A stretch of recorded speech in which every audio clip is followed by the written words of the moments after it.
ഇടുക്കി ചിന്നക്കനാൽ 301 കോളനിയിൽ വീണ്ടും കാട്ടാനാക്രമണം. പുലർച്ചെത്തിയ ചക്കക്കൊമ്പൻ വീട് തകർത്തു. വീട്ടിലുണ്ടായിരുന്ന അരി ഉൾപ്പെടെയുള്ള ഭക്ഷണ സാധനങ്ങളും ഭക്ഷിച്ചു. വീട്ടിൽ ആളില്ലാതിരുന്നതിനാൽ അപകടം ഒഴിവായി. വിവരങ്ങളുമായി സുബിൻ തോമസ് ചേരുകയാണ്. സുബിൻ, ജനവാസ മേഖലയിലേക്ക് തന്നെയാണ് ചക്കക്കൊമ്പനടക്കം എത്തിയിരിക്കുന്നത്. വനംവകുപ്പിന്റെ ഇടപെടലും എത്രത്തോളമാണ്?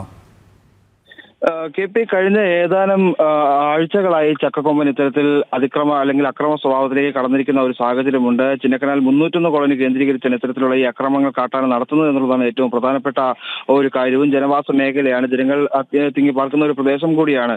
അതുകൊണ്ട് തന്നെ അതീവ ജാഗ്രത പുലർത്തണമെന്നുള്ള നിർദ്ദേശം ഈ 301 കോളനിയിലുള്ള ജനങ്ങൾക്ക് നിലവിൽ വനംവകുപ്പ് നൽകിയിട്ടുണ്ട്.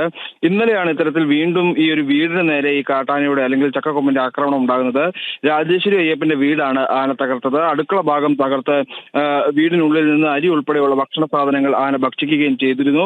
ഈ സമയത്ത് വീട്ടിൽ ആളുണ്ടായിരുന്നില്ല. അതുകൊണ്ട് തന്നെ വലിയൊരു അപകടമാണ് ഒഴിവായത്. നമുക്കറിയാം, കഴിഞ്ഞ ദിവസങ്ങളിൽ, അതായത് ഒരാഴ്ച മുമ്പാണ് സമാനമായ രീതിയിൽ 301 കോളനിയിൽ തന്നെ മറ്റൊരു വീട് ഈ ചക്കക്കൊമ്പൻ തകർക്കുന്ന സാഹചര്യം ഉണ്ടായിരുന്നത്. അതുപോലെ തന്നെ മുറിവാലൻ കൊമ്പനുമായി ഉണ്ടായ അക്രമത്തിൽ ഈ മുറിവാലൻ കൊമ്പന്റെ മരണത്തിലേക്ക് വരെ ഇത് എത്തുന്ന സാഹചര്യമുണ്ട്. അത്തരത്തിൽ വലിയ രീതിയിലുള്ള ഒരു അക്രമ സ്വഭാവത്തിലേക്ക് നിലവിൽ ഇപ്പോൾ ചക്കക്കൊമ്പൻ കടന്നിരിക്കുന്ന ഒരു സാഹചര്യമുണ്ട്. മതപ്പാടിലാണ് ആനയെന്നുള്ളതാണ് നമുക്ക് വനംവകുപ്പ് നൽകുന്ന ഒരു വിശദീകരണം. എന്തായാലും ഈ ജനവാസ മേഖല കേന്ദ്രീകരിച്ച് തന്നെ ആന തുടരുന്ന ഒരു സാഹചര്യം ഉള്ളതുകൊണ്ട് ജനങ്ങൾ അതീവ ജാഗ്രത പുലർത്തണമെന്ന് വനംവകുപ്പ് നിർദ്ദേശം നൽകിയിട്ടുണ്ട്. കൂടാതെ ഈ RRT സംഘം ആനയുടെ ഓരോ നീക്കങ്ങളും നിലവിൽ നിരീക്ഷിക്കുന്നുമുണ്ട്. ഇത്തരത്തിൽ ഈ ഒരു ആന അതിക്രമ സ്വഭാവം കാണിക്കുന്ന ഒരു സാഹചര്യം ഉള്ളതുകൊണ്ട് ആളുകൾ കൂടുതൽ ഭയാശങ്കയിലായിരിക്കുന്ന ഒരു സാഹചര്യം, അതായത് തോട്ടമേഖലയിലെ തൊഴിലാളികളടക്കം വലിയ ആശങ്കയിലാണ് നിലവിൽ ഇപ്പോൾ ഉള്ളത്.